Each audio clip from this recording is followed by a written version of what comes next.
Wala siya talaga. Sinadya niyang hindi pumunta kasi meron siyang post, I think 3 days, 4 days ago, na talagang i-ignore niya yung committee hearing. So, isa yun sa naging basehan namin na pero nakatanggap siya, I think, twice na summon or invitation from the Committee on Ethics. Same with me.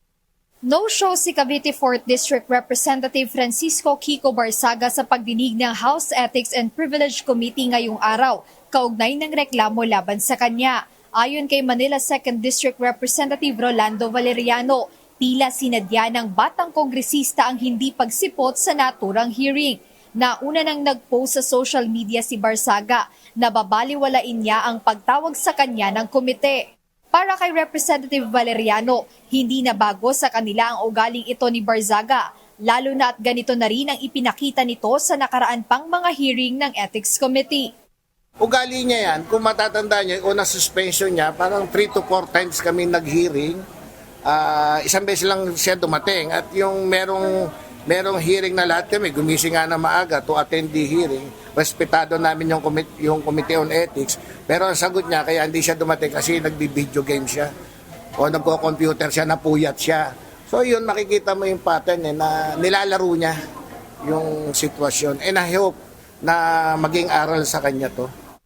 Samantala, ibinahagi ni Manila 2nd District Congressman Valeriano na maaari nang bumalik sa trabaho si Congressman Barsaga dahil tapos na aniya ang 60-day suspension nito. Ngunit ayon sa mambabatas, maaaring magkaroon muli ng panibagong suspension order laban kay Barsaga o posible na kung maaaprobahan ng komite ay tuluyan itong maaalis sa posisyon. I hope na yung request ko na for another 60-day suspension katiga ng committee.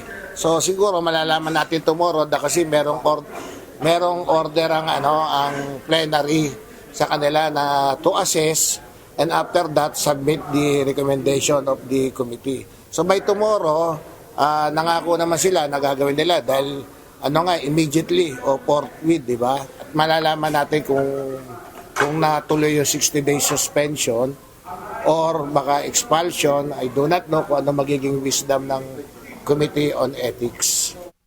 Paliwanag ni Valeriano, kasama sa tinitingnan ng Ethics Committee ay ang naging asal ng kongresista habang ito ay nasa ilalim ng 60-day suspension. Lahat ng mga action niya regarding during his 60-day suspension. Kasi klaro naman yun, may kulatilya yung suspension niya. With a stern warning na repetition of that magdidel sa ulit ng another penalty. Actually, ang nakalagay ron, severe penalty. So I do not know kung maayos 60 days or expulsion dahil severe di ba? Mas malala dapat doon. Panawagan ni Congressman Valeriano sa mga bata o bagong mambabatas gaya ni Congressman Barsaga na huwag gawing laro ang trabaho o ang pagiging mambabatas dahil hindi aniya ito tama. Ito ay kahit pa sa kabila ng iba't ibang isyu ngayon sa Kongreso. Jed Neresina, UNTV News and Rescue. Diyos ang aming sandigan, serbisyo publiko ang aming pinahahalagahan.